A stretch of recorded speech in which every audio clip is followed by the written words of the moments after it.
What up, Eat Nation? We're back with part 4 of our pistol spread scheme. We have our short dink and dunks, our intermediate routes, but now we finally have our deep shots and one play touchdowns. I've been labbing this up with Southpaw for quite some time, and now we feel comfortable showcasing this one to everybody. For those who don't know, Southpaw is a top 100 weekend league player.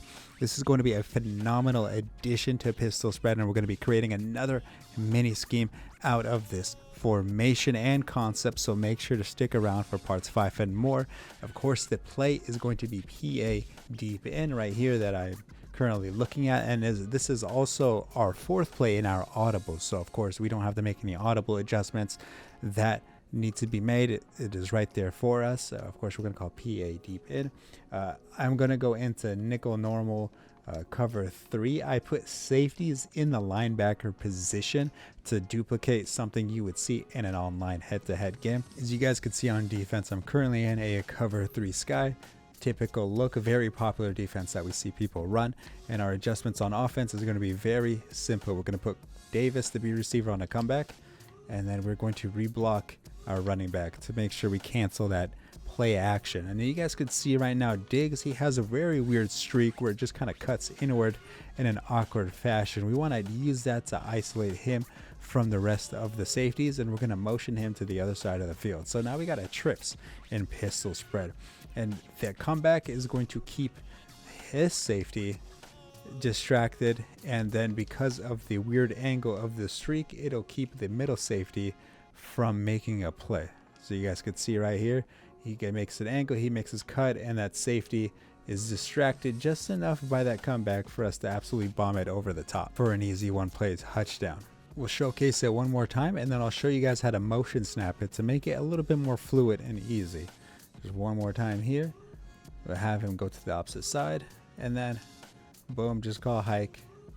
And then right as that safety gets, or that corner just gets distracted for that half second, a little bit bad throw, but we easy completion for a huge game. The motion snap, you want to call hike as soon as he reaches our buddy Eli Guay. Sorry, terrible name. Don't know how to pronounce it. As soon as he gets to him, you want to call hike. That way he gets a little bit more of a fluid snap and release. Just like that, boom, he goes, and then he's able to cut up just a little bit nicer, and then you're able to make just a nice throw. As Josh Allen underthrows him just a little bit, but of course, we're able to take it in for an easy score. We'll say the opponent takes that away from you. Of course, you know, there is a user, and after you get beat by it once, I'm going to assume he makes the proper adjustments in order for you to not be able to throw that one play touchdown, whether that's a user guard, personally manning him up, or any other good stuff. So we're going to be looking at the post next. I want you guys to pay attention to this cornerback right here and how he reacts to the deep in that we have.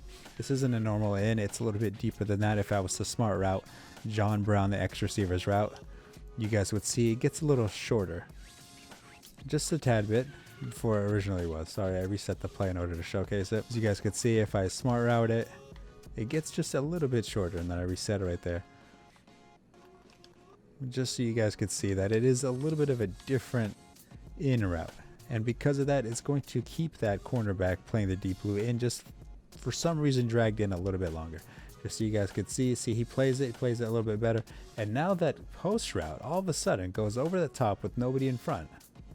And if Cole Beasley didn't have 87 speed, that probably would be a much faster touchdown. You guys could see we have multiple ways to get a one play touchdown out of this play. Yes, that is phenomenal. The user can't guard both of them. If he goes to one, you hit the other. If he hits the other, you go to the other one. It is phenomenal, and it is a very good one-play touchdown. So just wanted to showcase that this one-play touchdown does work. You guys could see me in my MUT head-to-head games. It came up clutch right before the half right here. And right when I needed to take the lead, Andre Johnson, out of all people, and all Turtles of all people, were able to come through in the clutch. I do want to give a quick little warning.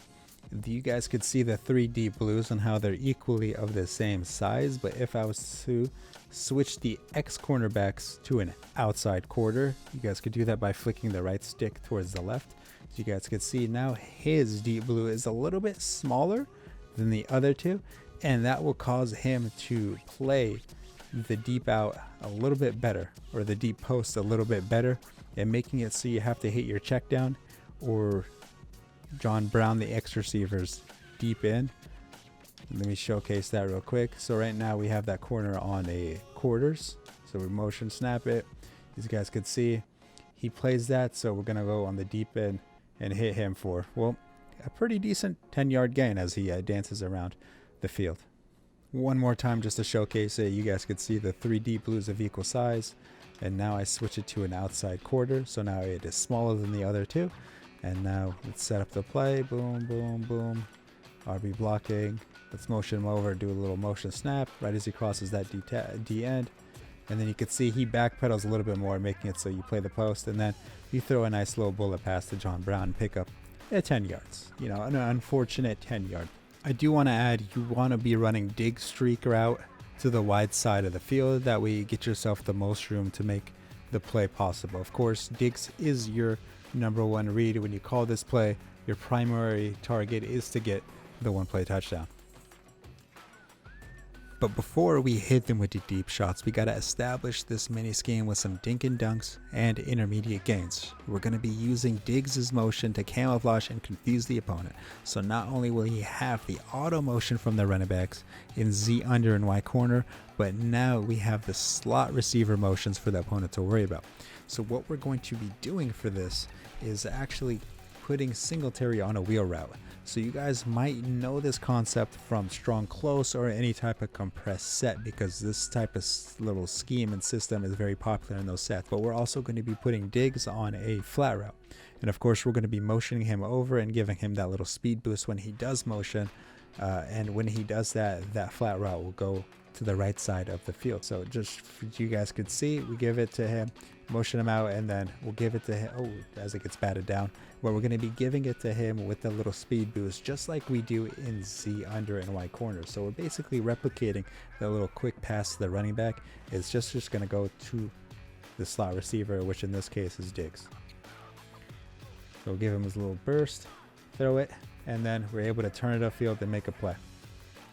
Just like the running back route in Z under and Y corner, we're just establishing different ways to hit the opponent, and then of course we're going to go over the top later on. You guys are going to see Diggs is going to open it up for him, and then we're able to get a nice pretty chunk gain out of him.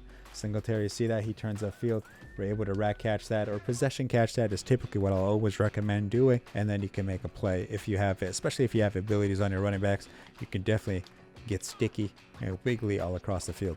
So one more time. We'll do that. As you guys, I usually give him a little inside precision pass to give him an opportunity to get some momentum up the field. Now say the opponent, specifically user, guards this and makes it so you can't throw it. But remember, we have that deep in and that bomb going from the post to the in route. So I mean, you still have this as a backup.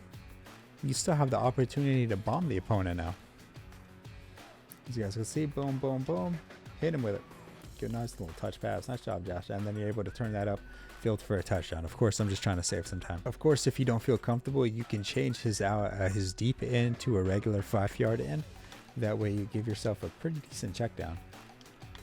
You put him on the wheel route, boom, speed boost, and then of course, if you don't feel comfortable, you can just check down and then you kind of get yourself a little bit of a lead blocker by Singletary. But of course, I like going for that deep shot, so I leave him on that in route. So that is going to be part 4 of this video. Hopefully you guys are able to add this little wrinkle to your offense. Of course, if you enjoyed the video, please leave a like and subscribe. Of course, if you want to see anything specific, to make sure to leave a comment. But other than that, good luck everybody.